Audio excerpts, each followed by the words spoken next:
country is to be obedient to a king, his son, and uncle. To believe that one family's interests lie above the interests of a country and the people. If you are loyal, you will be safe.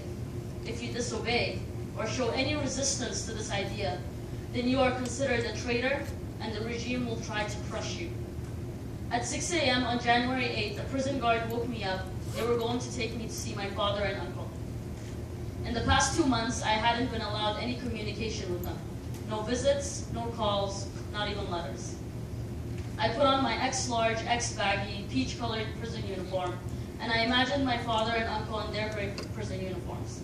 As I was escorted out of prison, I put on my black shawl loosely over my head, held my head high, and saved my smile for the moment I would lay eyes on my beloved father. Locks clanked against metal bars as they were unlocked and locked again behind me. I looked at the wall, at the pictures of the king, prime minister, and the crown prince that I see every day. A red poster pledging allegiance to a dictatorial monarchy in the 21st century. With 2 police, I got into a bus that looks like a cage from the inside. As we drove to Joe Prison, I looked outside above the traffic. Hanging on buildings were their pictures. Between the traffic on billboards, more pictures. Stuck to some traffic signs were papers that read, Kinna Khalifa bin Salman. We are all Khalifa bin Salman, the Prime Minister. This, they would have us believe, is loyalty. Something below the window in the bus caught my eye. A prisoner had scribbled a note. La lil-dhal, al-faraj qareeb, Hamoud Satrawi. I smiled. I don't know Hamoud.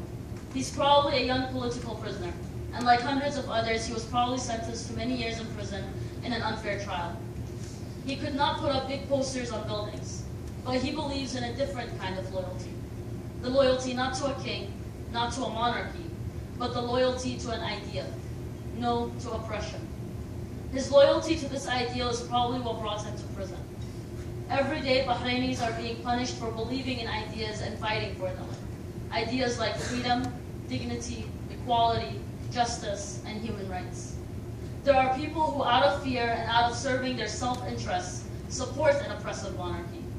Then there are those who know that it is when we pledge our loyalty to a ruler with no ideals that we truly betray our country.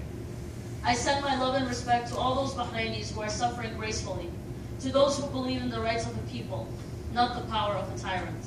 I want to end this letter by thanking those who took it upon themselves to tell the story of the people struggling in Bahrain, those who traveled to our countries, witnessed the oppression with their own eyes, and wanted to make sure the world knows about it. Thank you.